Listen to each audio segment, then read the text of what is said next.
Meus queridos amigos mataram no meio da rua, com um tiro a queima-roupa pelas costas, o ex-primeiro-ministro japonês Shinzo Abe, que o Kim sempre me falou bem dele, um cara muito competente, ficou bastante tempo no comando do Japão. E nós precisamos tratar disso não como fato isolado, porque aí seria até um vídeo chato, e dois, nós não temos muitos elementos sobre as circunstâncias que levaram aquela pessoa bizarra a matar o ex-primeiro-ministro no meio da rua. Mas nós vamos fazer um vídeo relacionando isso com muita coisa. Eu vou relacionar do Boca Aberta à Ucrânia, do Lula, do Bolsonaro, ao que aconteceu no Chile, e eu vou juntar um monte de peças, e o que eu vou juntar não é bom. Vamos lá, amigos. Olha só. O mundo está ficando assustadoramente parecido com o mundo no começo do século passado. O mundo no começo do século passado, ele tem algumas coisas em comum com a gente. Foi um período de grande inovação tecnológica. Tá? A gente teve aquela grande feira nos Estados Unidos no final do século XIX, teve essa virada, era um telefone sendo descoberto, era rádio se tornando popularizado, jornal, então, que já tinha no século XIX, saindo a dar com pau, grandes radicalismos políticos ganhando força, mudanças profundas nas organizações sociais e políticas do ser humano e queda de grandes paradigmas. Então tudo aquilo estava acontecendo, então era um caldo enorme para confusão. Então você teve Primeira Guerra Mundial,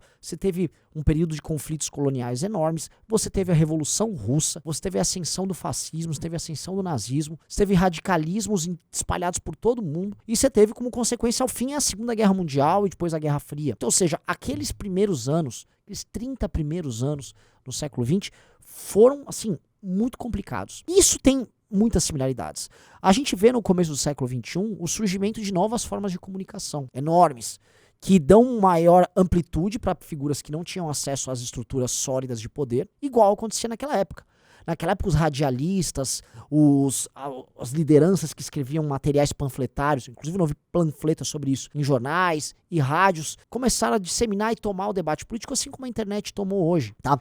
Mudança na forma como as pessoas se organizavam em partidos, sindicatos, aconteceram igual acontece agora. A forma como o poder é questionado também começou a acontecer. Isso aí é uma similaridade bacana e a gente vê essas similaridades acontecendo. E nesse período de ruptura que começa a acontecer, a gente olha eventos similares, mortes de lideranças políticas, surgimento de radicalismos, de movimentos agressivos, conflitos armados, e a gente começa a falar, puta, tem muita similaridade, isso é estranho.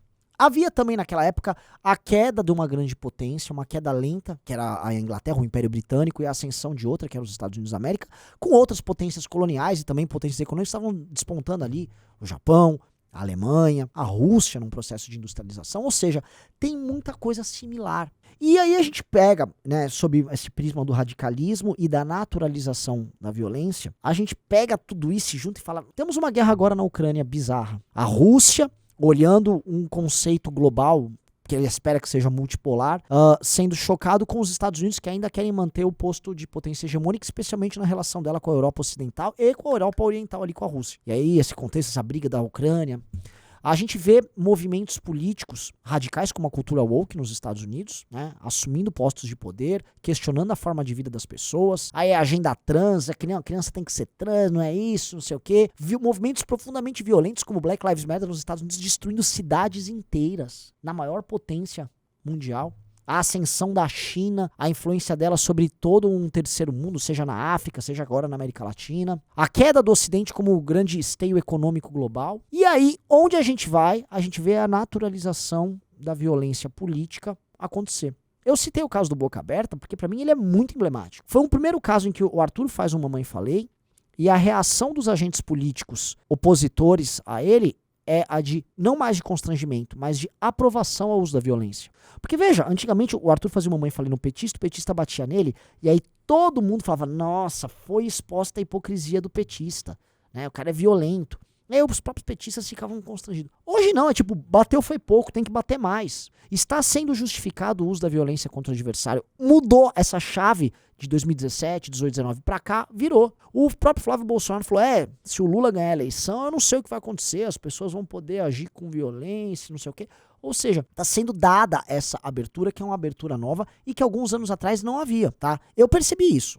É nítido a mudança na percepção das pessoas sobre essa questão do uso da violência política, até porque você tem muitos radicalismos acontecendo. E a partir do momento que você tem um discurso radical, eu pego o exemplo da extrema esquerda, esse discurso da cultura woke, ele é radical, como é que um pai vai validar? Deixa eu entender, então você tá falando que eu não posso decidir a criação do meu filho, e se você quiser transformar meu filho bombardeando ele de propaganda trans, eu não posso fazer nada? Essa pessoa vai querer recorrer a coisas extremas. Então, esse tipo de coisa está acontecendo agora no Ocidente. E outras coisas tantas estão acontecendo no Oriente também. Isso se mescla porque as redes sociais, elas misturam tudo, o mundo vira um grande caldo. Muita gente comenta, não, mas isso aqui é muito retrato da queda de uma potência como os Estados Unidos, né, e a ascensão de outra. Então, portanto, todo momento que tem de ruptura de uma determinada ordem, você vai ter essas fissuras e tal. Mas é algo mais profundo, porque não é só uma potência que sai e outra que entra, mas uma grande mentalidade e um consenso, que era o famoso consenso da democracia liberal, a ideia de liberdade de expressão, tudo isso caindo por terra. E agora, quando isso começa a cair por terra,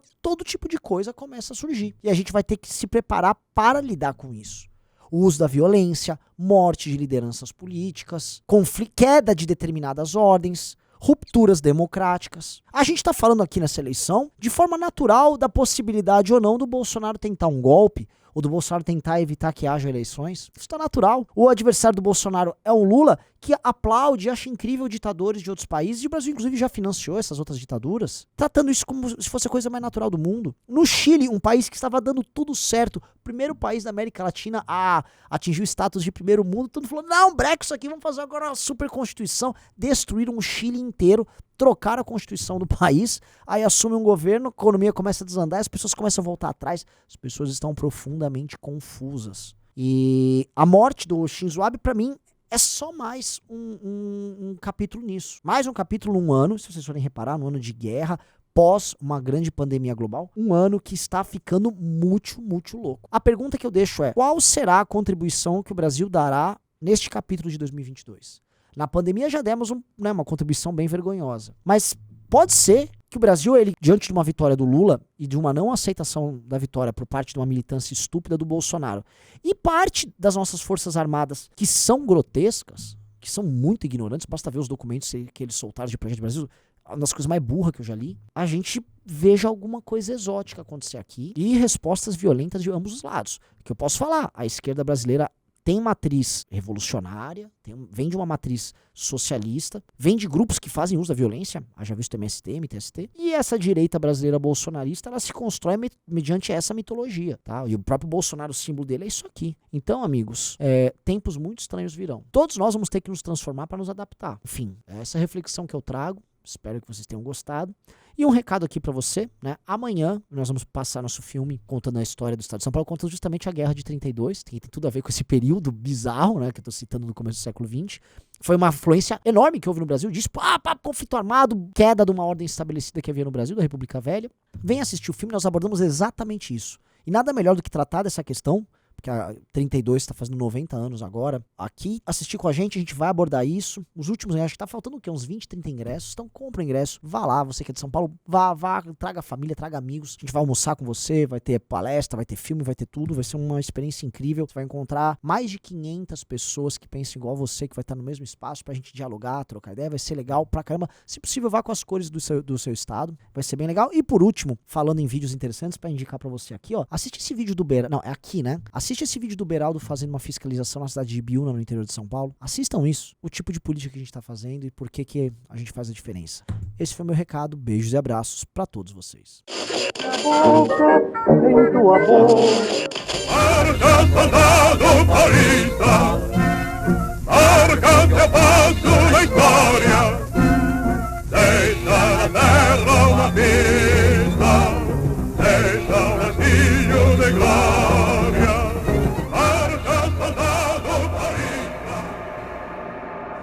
Guerra. A guerra nunca muda. Em 32, meu bisavô, lutando por São Paulo, pensava em quando ele poderia voltar para casa, para rever sua esposa e seu filho que tinha acabado de nascer. Mas ele luta, antes de tudo, por uma São Paulo livre. E quando o ditador Getúlio despeja as forças federais contra o nosso povo, ele teve a certeza de que estava do lado certo da história. Hoje, depois de décadas dormente, esse mesmo espírito renasce. Por muito tempo tentaram apagar a glória do nosso passado, deter as engrenagens do nosso progresso. Chega! Neste ano de 2022, estamos à beira da catástrofe. Vivemos em um país dividido por 2 líderes corruptos e autoritários. Temo por meus amigos e família.